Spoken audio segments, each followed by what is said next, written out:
يرفع الله الذين آمنوا منكم والذين أوتوا العلم درجات۔ یہ کتنا عجیب ایک کام ابھی پاکستان میں ہوا کہ توہین صحابہ کا ایک بل، توہین اہل بیت، توہین نبوت اور رسالت اور توہین امہات المومنین، یہ عنوان لکھ کر ایک بل پیش کیا گیا کہ جس میں پہلے سے ہی مشکل میں گرفتار، جو کہ معاشی طور پر، معاشرتی طور پر مہنگائی کی وجہ سے، غربت کی وجہ سے، بجلی کی وجہ سے، دیگر مسائل کی وجہ سے پریشان عوام ہیں، ان کو ذہنی طور پر ایک اور مشکل میں ڈال دیا گیا کہ کوئی بھی شخص فلاں فلاں فلاں فلاں الفاظ استعمال کرے گا ان شخصیات کے خلاف تو اس کے خلاف مقدمہ ہو جائے گا اور ان کو عمر قید کی سزا ہو جائے گی، 10 سال تک سزا ہو جائے گی، یہ ہو جائے گا، وہ ہو جائے گا۔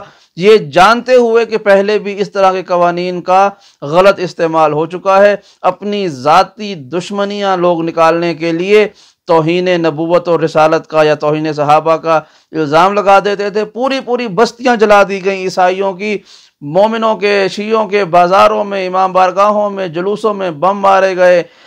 وہ نعت خوان افراد اہل سنت کے کہ جو نعت پڑھ رہے ہیں ان کو یہاں مارا گیا، قوالی پڑھنے والوں کو مارا گیا، صرف اس لیے کہ انہوں نے کوئی شعر ایسا پڑھ دیا کہ جو کسی شخص کو سمجھ نہیں آیا تو اس نے توہین کا نام لگایا اور اس شخص کو مار دیا، ماورائے عدالت قتل کر دیا۔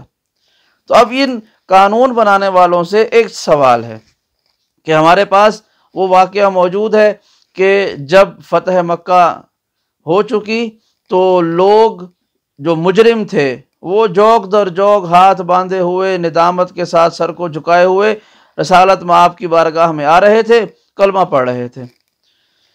اتنے میں وہ قاتل سید الشہداء امیر حمزہ، وہ وحشی کہ جو ہندا کا غلام تھا، ہندا کے کہنے پر اس نے جناب امیر حمزہ کو شہید کیا تھا، نیزہ مارا تھا، وہ وحشی بھی آ گیا کہ جی میں بھی کلمہ پڑھتا ہوں۔ اب رسالت مآب رحمت للعالمین تشریف فرما ہے ایک جگہ پر اور کچھ لوگوں کے ساتھ وہ وحشی بھی کھڑا ہوا ہے اور وہ اس کو یہ کہا جا رہا ہے کہ اے اللہ کے رسول، یہ وحشی وہی ہے کہ جس نے جناب امیر حمزہ کو شہید کیا تھا، اب یہ تائب ہو کر کلمہ پڑھنا چاہتا ہے، لہٰذا آپ اس کا کلمہ قبول کر لیں، اس کی بیعت قبول کریں۔ تو اللہ کے رسول خاموش رہے۔ کچھ دیر گزری، پھر دوبارہ کہا گیا کہ یا رسول اللہ، یہ وحشی غلام ہے اور یہ کلمہ پڑھنا چاہتا ہے، تائب ہونا چاہتا ہے، آپ اس کا کلمہ اور اس کی توبہ قبول فرمائیں۔ رسالت مآب خاموش رہے۔ جب کچھ دیر کے بعد بار بار اس کو کہا جانے لگا کہ وحشی کھڑا ہوا ہے، اس کی بیعت قبول کر لیں، توبہ قبول کر لیں، تو اللہ کے رسول نے کہا کہ ٹھیک ہے، میں اس کا کلمہ قبول کرتا ہوں، لیکن اسے کہو کہ دوبارہ کبھی میرے سامنے نہ آئے۔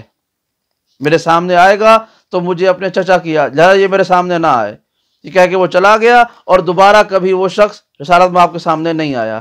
تو ایک شخص نے جو صحابی قریب بیٹھا ہوا تھا، اس نے کہا کہ اے رسول خدا، ہم نے آپ کو بار بار کہا کہ وہ وحشی کھڑا ہوا ہے، وہ کلمہ پڑھنا چاہتا ہے، وہ ہاتھ باندھے ہوئے ہے، اور آپ اس کی بات کو سن ہی نہیں رہے تھے، اس کی طرف دیکھ ہی نہیں رہے تھے، کیوں آخر اتنی تاخیر کر دی اس کی بات سننے کے لیے؟ تو رحمت للعالمین نے فرمایا میں انتظار کر رہا تھا کہ کوئی تم میں سے اٹھے گا اور میرے جواب دینے سے پہلے اس کا سر کاٹ دے گا۔ یعنی مجھے اس شخص سے اتنی نفرت ہے، دوسرے لفظوں میں فرما رہے ہیں کہ میں اس کی طرف دیکھنا ہی نہیں چاہتا تھا، میں انتظار کر رہا تھا تم میں سے کوئی اٹھے اور اسے قتل کر دے تاکہ وہ پہلے قتل ہو جائے اور وہ میرے سامنے کلمہ پڑھنے والوں میں شمار ہی نہ ہو۔ یعنی اس قدر دکھ تھا رسالت مآب کو اس کے عمل کا۔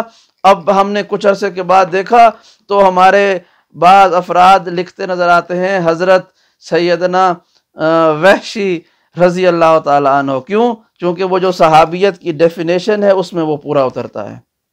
ہندا رسالت مآب کے چچا کی قاتلہ، جب اس کے بارے میں پیغام ملا کہ وہ کلمہ پڑھنا چاہتی ہے، ابو سفیان نے پیغام دیا، آپ نے فرمایا کہ اس کو کہو میرے سامنے نہ آئے، کہ میں اس کو دیکھنا نہیں چاہتا۔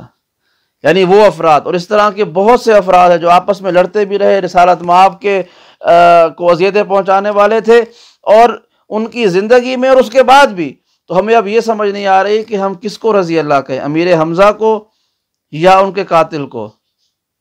ہم جناب امیر حمزہ کی شہادت پر رسالت مآب کا گریا، اور انہوں نے کہا کہ جب واپس آئے احد سے تو انہوں نے کہا کہ اے مدینے والو، جاؤ اپنے گھروں میں اپنی عورتوں سے کہو کہ میرے چچا حمزہ کا ماتم برپا کریں۔ اور یہ کتابیں، یہ روایتیں شیعہ سنی ہر کتابیں موجود ہیں کہ جاؤ مدینے والو اپنے گھر والوں سے کہو کہ وہ میرے چچا کے لیے غم کریں کہ میرا حمزہ شہید ہو گیا۔ جناب حمزہ کو رضی اللہ کہنا ہے یا وحشی کو رضی اللہ کہنا ہے یا ہندہ کو رضی اللہ عنہا کہنا ہے؟ اور صحابیت کی کوئی ڈیفینیشن ہونی چاہیے نا، کہ صحابیت کی یہ ڈیفینیشن ہے، پھر اس میں جو پورا اترے گا وہ صحابی ہوتا ہے، پہلی بات۔ دوسری بات یہ ہے کہ توہین کی ڈیفینیشن کیا ہے، توہین کسے کہتے ہیں؟ آپ ایک اندھے کو اندھا کہیں، یہ اس کی توہین نہیں ہے۔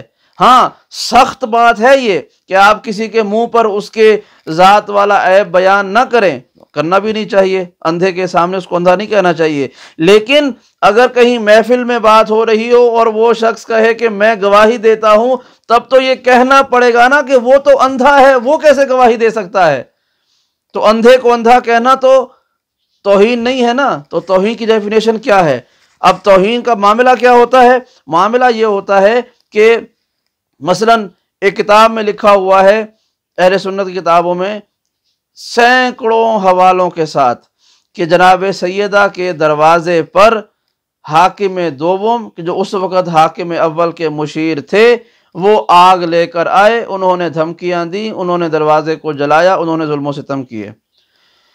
اب ایک شخص ایک کتاب یا ایک تقریر پڑھتا ہے، تقریر وہ کہیں کرتا ہے، کتاب پڑھتا ہے، افراد سامنے بیٹھے ہوئے ہیں، وہ کہتا ہے جی فلاں فلاں کتاب میں اہل سنت کے مصادر میں یہ واقعہ اس طرح سے لکھا ہوا ہے، اور یہ واقعہ پڑھ دیتا ہے۔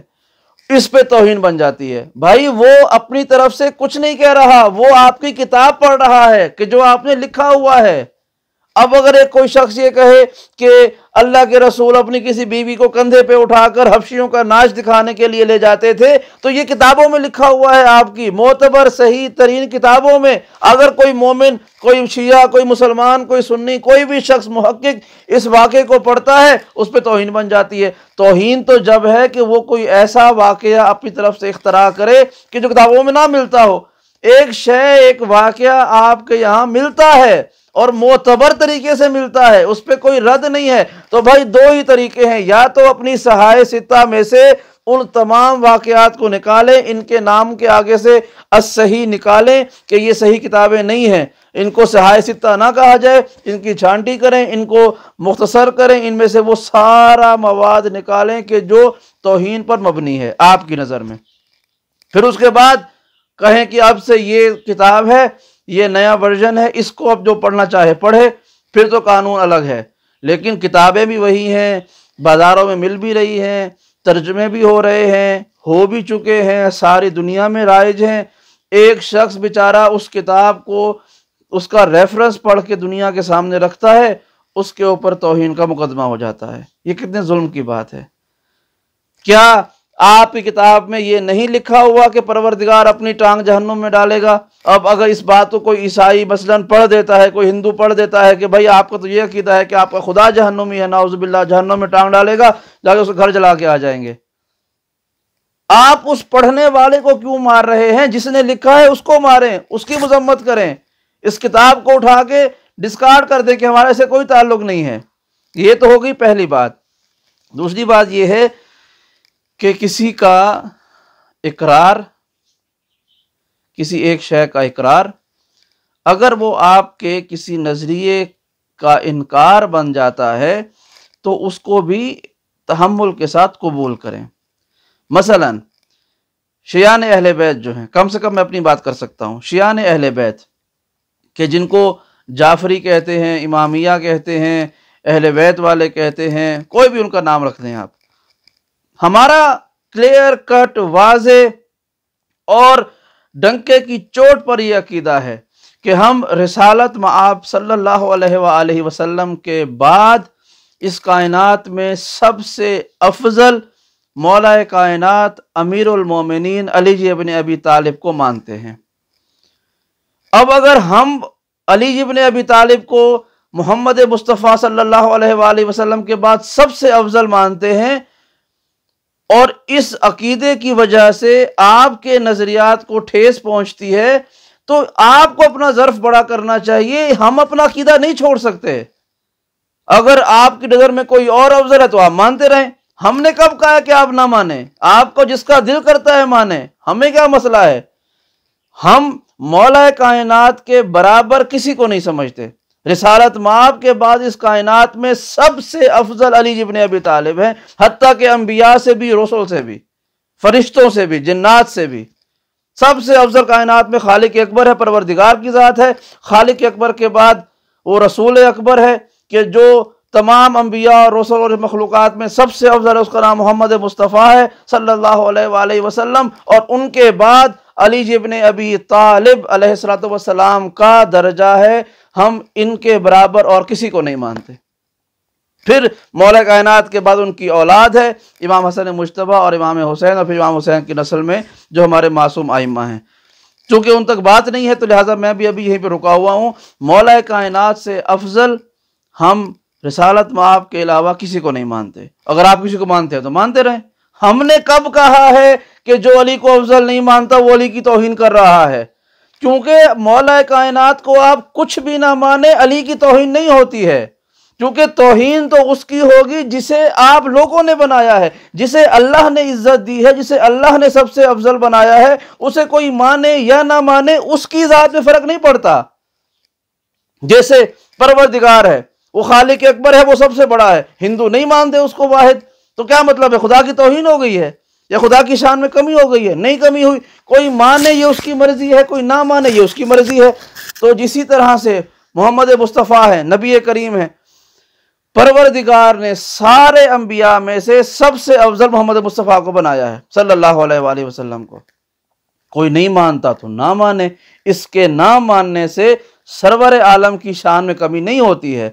بالکل یہی کلیہ اور فارمولہ اور قاعدہ ہے مولا کائنات امیر المومنین کی ولایت و امامت کے حوالے سے، کہ محمد مصطفیٰ صلی اللہ علیہ وآلہ وسلم کے بعد جو سب سے افضل ہے وہ اس کا نام علی ابن ابی طالب ہے، جو آپ کا جانشین ہے، جو آپ کا نمائندہ ہے، جو آپ کا وصی ہے، اس کا نام علی ابن ابی طالب ہے۔ کوئی مانے تو وہ اس کی قسمت ہے، جو نہ مانے وہ اس کی قسمت ہے۔ اس کے نہ ماننے سے مولا کائنات کی نہ توہین ہوتی ہے نہ شان میں کمی ہوتی ہے۔ تو جو مانتا ہے اس کو ماننے دیں۔ یہ کیا بات زبردستی ہے کہ تم اس کو مانو ورنہ ہم تمہاری گردن اڑا دیں گے، تمہیں جیل میں ڈال دیں گے؟ ہم لوگ، ہماری محبتوں اور ہمارے نفرتوں کا جو معیار ہے وہ خانوادہ رسول ہیں۔ جو ان کا دوست ہے وہ ہمارا دوست ہے، واجب الاحترام ہے۔ جو ان کا دشمن ہے وہ ہمارا دشمن ہے، ہم اس کا احترام نہیں کر سکتے، وہ کوئی بھی ہو۔ یہ ایک قاعدہ کلیہ ہے۔ تو اگر ہم یہ اپنا عقیدہ بیان کرتے ہیں کہ ہم دشمنان اہل بیت کا احترام نہیں کر سکتے، تو اس میں آپ کو کیا مسئلہ ہے؟ اگر کوئی کرتا ہے تو کرتا رہے، تو بھائی اگر آپ کر رہے ہیں تو آپ کریں، جو نہیں کر رہا اس کو نہ کرنے دیں۔ زبردستی احترام ہے، عزت حاصل کی جاتی ہے، کروائی نہیں جاتی۔ اور اصل بات وہ ہوتی ہے، اصل عزت وہ ہوتی ہے جو پیٹھ کے پیچھے بیان ہو۔ منہ پہ تو سارے ہی ایک دوسرے کی تعریف کر دیتے ہیں، اصل بات یہ ہے جو پیٹھ پیچھے بیان ہو، اور پیٹھ پیچھے جو بیان ہوگی وہی بات ہوگی جو سامنے ہوگی۔ چونکہ ہم علی والے ہیں، منافقت نہیں کرتے۔ ہماری محبتوں کا اور نفرتوں کا جو معیار ہے، جو کسوٹی ہے، وہ محمد و اہل بیت محمد ہے۔ سرور عالم کا دوست اور ان کے اہل بیت علیہ السلام کا دوست وہ ہمارا دوست ہے، ہمارا سردار ہے۔ اور جو ان میں سے کسی ایک فرد کا دشمن ہے یا قاتل ہے وہ ہمارا دشمن ہے، ہماری اس سے جنگ ہے، اس سے نفرت ہے، ہم اس کا احترام نہیں کر سکتے۔ تو اگر کوئی شخص یہ کہے کہ میں مثلاً حاکم اول کو، ابو بکر کو، میں رسالت مآب کا خلیفہ و جانشین نہیں مانتا، تو اس میں توہین کی کیا بات آ گئی؟ اس کا ذاتی عقیدہ ہے۔ لہذا توہین کی ڈیفینیشن کی جائے۔ توہین کیا ہوتی ہے؟ صحابیت کے زمرے میں کون کون آتا ہے؟ افضلیت کا معیار کس کے پاس ہے؟ اور پھر اس کے بعد بتایا جائے کہ کون سے الفاظ کوئی شخص استعمال کرے گا تو وہ توہین میں شامل ہو جائیں گے۔ یہ تو اندھا قانون نہ بنائیں، جنگل کا قانون نہ بنائیں، کیونکہ ہم جن کو مانتے ہیں وہ نورانی شخصیات ہیں، وہ پروردگار کے بنائے ہوئے، بھیجے ہوئے منصوص ہیں، اور ہم ان کے حوالے سے کسی طرح کا کوئی سمجھوتا نہیں کر سکتے۔ يرفع الله الذين آمنوا